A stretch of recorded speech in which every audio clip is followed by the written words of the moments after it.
Why did the Scarecrow win an award?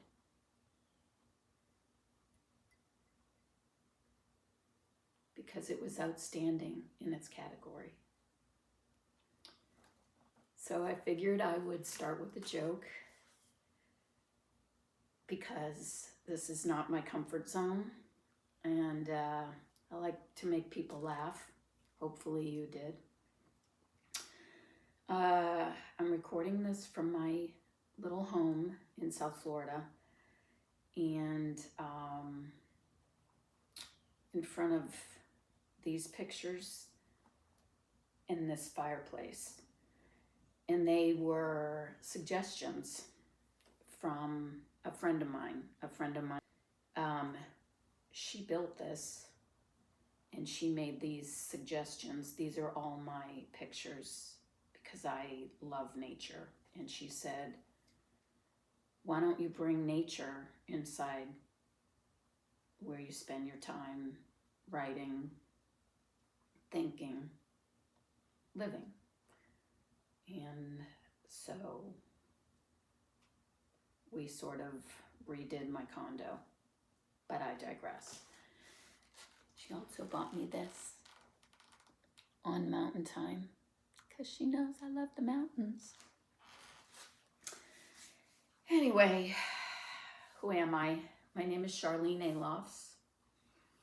I am a single person. Been that way for quite some time. I'm a writer, an author, and I'm also a paralegal. I've been in this field for a really long time. 35, 40 years. I work in an estate planning and probate firm, holding people's hands along the way because it's I deal with a lot of clients who are ultimately preparing for when they pass. And then in probate, we deal with once somebody does pass, and it's a tough time in life. And so I am basically sitting alongside an attorney and hand-holding. You get a lot of questions from a lot of people. I was in the office not so long ago, and we got a telephone call, and it was from a lady, and she wanted to make an appointment because her husband was sick, and they did not have their estate planning in place. And so she asked me what should she bring, what to expect, and I said, if you have any of your documents in place, bring those. And then I said, you can bring a list of your assets, just whatever you have, your home, your brokerage accounts. And there was a little bit of a hesitation, and then she said, I'm embarrassed to say as a grown woman that I don't have a handle on our finances. My husband handles that. And I said, there's nothing to be embarrassed about. You're not the first person to say this, and I know you won't be the last. And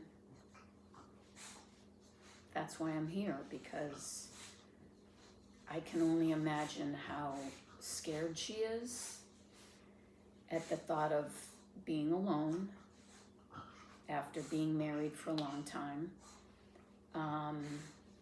not knowing anything. I mean, I'm sure she knows something, but not knowing the big picture of her finances. And so I thought, how can I help empower somebody? So that's why I'm here. That's why I'm doing this. I write about it. I have a Substack. So my Substack started, I've been writing for a while. Let me back up a little bit. April 25th, 2021, I lost my mom. She was the only parent that I've ever known. My father left when I was 1, and that's okay, you know, it's my life. But that was hard because for a good part of our relationship, it was a roller coaster relationship. But before she died, we made amends, and I'm very grateful for that. Please take a sip of this. Hold on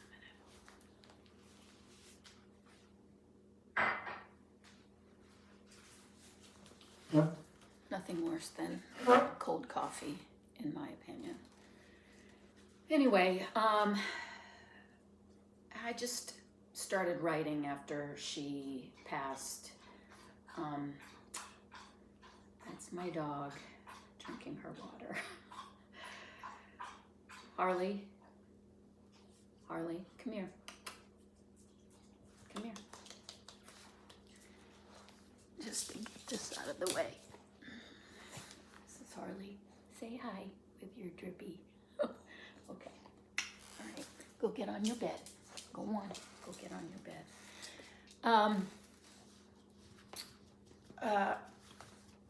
Anyway, so I just started to write. I started sharing snippets of how I was feeling on my Instagram and Facebook pages, and I was getting some feedback about resonance, basically. And I started to think, so I just started writing more, and little by little, I just realized that I was writing my story. And so I never intended to publish, but I just wrote, and it started as a love letter to myself and to my kids. I wanted them to know more than just mom, the soccer mom, the kiss the boo-boo. I wanted them to know the ugly side of me, the flawed parts of me, my childhood. And so I wrote it as a love letter to myself. And anyway, then I started to write a Substack, and just about life in general. And I did receive, this was one of the most touching things I've ever received. I'll just read it to you. And she wrote, "Hello, Charlene. I just want to say thank you. I don't yet have the confidence to post anything publicly, but I want you to know that your encouragement to love yourself is helping me already. I have ordered your book and can't wait to read it. Our stories are extremely similar. I too have a sperm donor." That's how I always referred to my father. "One who is trying to find his way into my life in his elder, needy years. That door is definitely closed. I have learned to let go of the anger and resentment, the constant rage, now working on building confidence and being good enough by just being me. I too am a people pleaser, caregiver, empath. My self-worth is bound up in what I do for others. Boundaries are not yet a normal thing, but working on that too. Hoping my 57th year of life blossoms into self-care, self-love, and positivity. You have shown me there is hope." So again, thank you for putting yourself out there and sharing your stories. Anyway, so that's why I wrote, well, it's not why I wrote it, but that's, I published it, and it was cathartic, and it was worth it. So then my Substack followed, and now I'm sort of taking a little, I'm going to have this side of Substack where I've titled it Finding Your Way Home.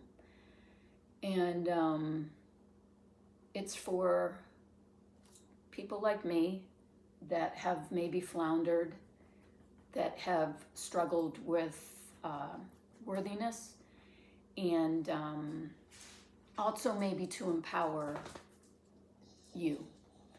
And so, I'm sorry I'm not looking straight at you, but this is nerve-wracking for me. Anyway, I hope you'll follow along in this journey with me. My Substack is called The Wicked Pissa, Pissah. You can look it up if you want to follow along with my writing. And here, I'm glad you're here, and I hope you find something that resonates with you. As my mom always said, bye for now.